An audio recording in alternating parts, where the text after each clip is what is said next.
So hey, what's up guys, I am Ashu Misra and you are watching my video. So without getting late, let's get started. तो आज हम करने जा रहे हैं question number 6 exercise 8.1 का ये क्वेश्चन। तो देखते हैं इसमें क्या पूछा गया है। If angle A and angle B are acute angle such that cos A and cos B are equal. मतलब दिखा गया है कि एंगल ए और एंगल बी एक्यूट एंगल है। एक्यूट एंगल का मतलब क्या होता है? जो 90 डिग्री से कम होता है। मतलब ये 90 डिग्री से कम है ये दोनों एंगल। अब उसके बाद क्या बोला गया है? Such that cos A and cos B both are equal. मतलब ये दोनों इक्वल है, ये दोनों का जो भी वैल्यू है वो इक्वल है। अब उसके बाद प्रूव करना है हमको इस क्वेश्चन में angle A and angle B equal करना है हम लोग को। तो बढ़ते हैं क्वेश्चन की तरफ। आंसर लिखने के लिए सबसे पहले हम लोग को गिवन लिखना होता है, तो हम लोग पहले गिवन लिखते हैं। तो गिवन हम लोग को साफ साफ दिख रहा है कॉस ए और कॉस बी इक्वल है, तो वही लिखते हैं cos A equals to cos B. इससे मार्क्स क्वेश्चन में बढ़ जाता है।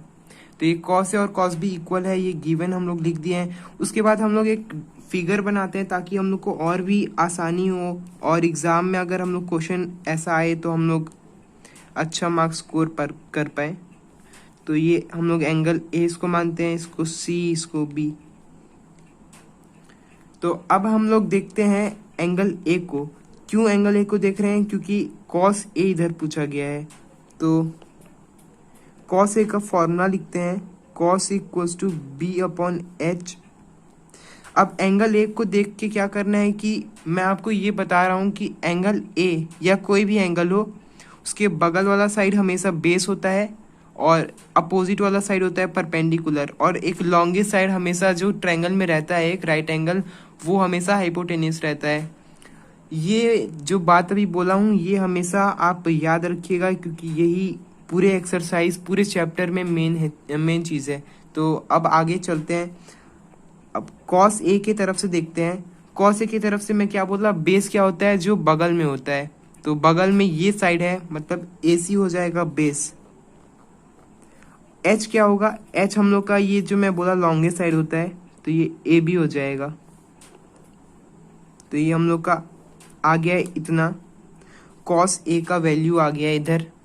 अब इसी तरह से कॉस बी का निकालेंगे। आप जल्दी से कॉस बी का कमेंट में बता दीजिए, मैं इधर तब तक लिखता हूँ। ये बी अपॉन एच, हमेशा कॉस का फॉर्मूला हमेशा सेम ही रहेगा, तो सबके लिए सेम रहेगा।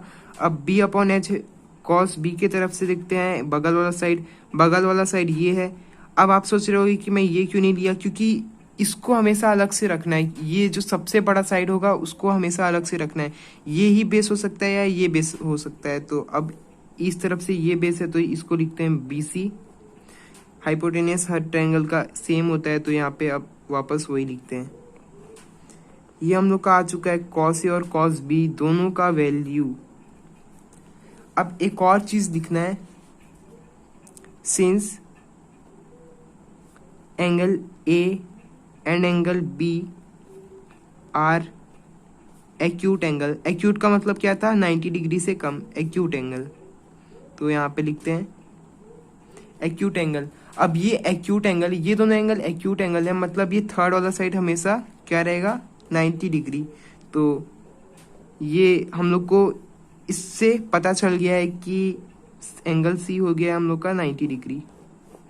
किसकी वजह से हुआ है? क्योंकि ये दोनों एक्यूट एंगल है, इसी की वजह से ये 90 डिग्री हुआ है। तो अब क्या करना है? अब यहाँ पे लिखेंगे हम लोग B upon H, B upon H, ये दोनों इक्वल रहेगा। इसके साइड साइड में लिख देंगे कॉस ए, ये कॉस बी इसको मान लेते हैं।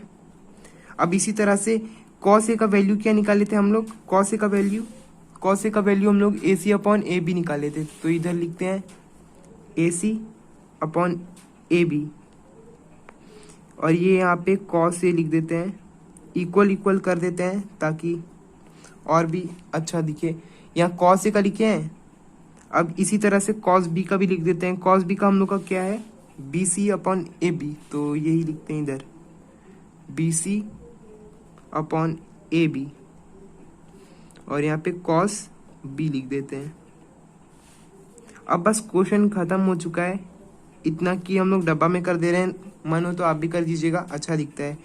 अब यहाँ पे AC अपॉन AB ये और BC अपॉन AB ये दोनों हो गया हम लोग का इक्वल। इक्वल क्यों हुआ है? क्योंकि ये कॉस A का फॉर्मूला है, वैल्यू है, और ये कॉस B का वैल्यू है। और यहाँ पे आप देखोगे तो यहाँ पे हम लोग को गिवन भी दिया है कॉस A और कॉस B इक्वल, इसी वजह से हम लोग इधर यहाँ पे AC अपॉन AB को इस BC अपॉन AB के इक्वल ठहरा दिए हैं। अब हम लोग आगे बढ़ते हैं क्वेश्चन की तरफ। AC अपॉन AB है, यहाँ BC अपॉन AB है, दोनों का बेस सेम है, तो इसको और भी अच्छे से सिंप्लीफाई कर देते हैं। यहाँ से हम लोग AB इस तरफ भेज देंगे, तो यहाँ पे BC ये हो जाएगा, उसके बाद फिर AB यहाँ पे डिवाइड हो रहा है, इस तरफ जाएगा तो मल्टीप्लाई हो जाएगा, इसलिए इधर मल्टीप्लाई लिखे हैं, यहाँ पे ये AB। अब ये और ये दोनों डिवाइड के फॉर्म में आ गए हैं, इसको ऐसे काटना है, इसको भी ऐसे काटना है। अब क्या हो गया, AC इक्वल्स टू BC, ये हम लोग प्रूव कर दिए हैं। क्लास 9 में आपने पढ़ा होगा कि angle opposite to equal sides are equal, ये बहुत यूज़ कर चुके हैं, तो यही यहाँ पे भी यूज़ होगा। ट्रायंगल के चैप्टर में हमेशा ऐसा ही चीज़ यूज़ होता है।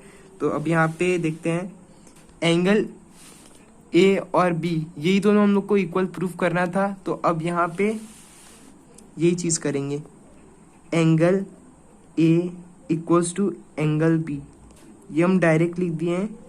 बस अब बगल में क्या करना है, बगल में यही चीज़ लिख देना है, angle opposite to equal sides are equal.